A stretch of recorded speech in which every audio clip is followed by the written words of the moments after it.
Guys, welcome back to my channel. അപ്പോൾ ഇന്ന് ഞാൻ ഒറ്റയ്ക്കാണ് ഉച്ചയൂണ്. അപ്പം ഒറ്റയ്ക്കായതുകൊണ്ട് ഭയങ്കര മടിയൊക്കെയാണ്. അപ്പോൾ അതുകൊണ്ട് ഒറ്റയ്ക്കുള്ള ഒരു വീഡിയോ ആയതുകൊണ്ട് ഞാൻ ഇങ്ങനെ ഒരു രീതിയിൽ വീഡിയോ ചെയ്ത്. അപ്പോൾ ഇന്ന് വയ്ക്കാൻ പോകുന്നത് വെണ്ടയ്ക്കയും പടവലങ്ങയും ക്യാരറ്റും പച്ചമുളകും സവാളയൊക്കെ ഇട്ടിട്ട് ഒരു മെഴുക്ക് വരട്ടിയും നമുക്ക് സിമ്പിളായിട്ട് ഒറ്റയ്ക്കൊക്കെ ആകുമ്പോഴത്തേക്ക് ചെയ്യാൻ പറ്റുന്ന ഒരു ഉച്ചയൂണ്. എനിക്കിഷ്ടപ്പെട്ട ഒരു ഉച്ചയൂണാണിത്, കറികളൊക്കെ. അപ്പോൾ അതാണ് ഞാൻ ചെയ്യുന്നത്. അപ്പോൾ വെണ്ടയ്ക്ക് ഇതേപോലെ നീളത്തിന് അരിഞ്ഞിട്ട് എല്ലാം ക്യാരറ്റും എന്താണോ ഉള്ളത്, എന്താ പച്ചക്കറി ഉള്ളത് അത് വെച്ചിട്ട് മെഴുക്ക് വരട്ടി വയ്ക്കുക. അപ്പോൾ ഇതിപ്പോൾ ക്യാരറ്റ് ഉണ്ടായിരുന്നു, വെണ്ടയ്ക്ക ഉണ്ടായിരുന്നു, പിഞ്ച് പടവലങ്ങയായിരുന്നു. അപ്പോൾ അതുകൊണ്ട് അത്, പിന്നെ ഒരു പച്ചമുളക്, ഒരു സവാള, ഇത്രയും ഇതേപോലെ നീളത്തിന് അരിഞ്ഞിട്ട് അത് നമ്മൾ മെഴുക്ക് വരട്ടി പോലെ ആക്കിയെടുക്കുന്നതാണ്. ഭയങ്കര ടേസ്റ്റാണ്. അതിൽ ഉരുളക്കിഴങ്ങ് കൂടെ ഇട്ടാൽ ഭയങ്കര ടേസ്റ്റ് ആയിരിക്കും.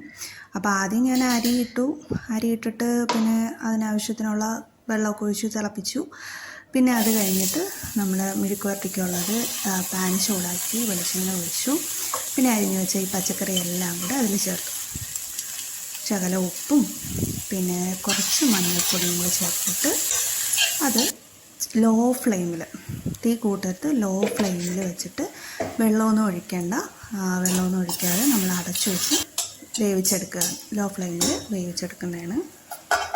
അപ്പോൾ ഇന്നത്തെ കറികളെന്ന് പറയുന്നത് ഈ മെഴുക്ക് വരട്ടി, ചോറ്, പിന്നെ മാങ്ങ അച്ചാർ, തൈര്, ചമ്മന്തി, മുട്ട പൊരിച്ചത്, പിന്നെ കഞ്ഞിവെള്ളം.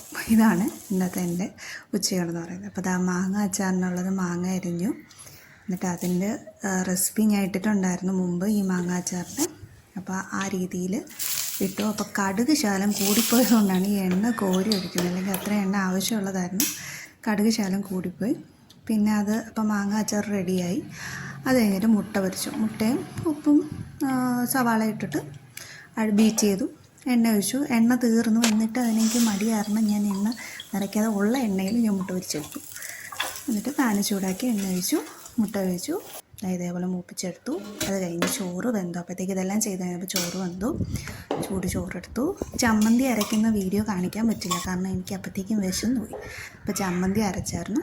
പിന്നെ കട്ട തൈര്, മാങ്ങ അച്ചാർ, മുട്ട പൊരിച്ചത്, പിന്നെ കുടിക്കാനായിട്ട് കഞ്ഞിവെള്ളം.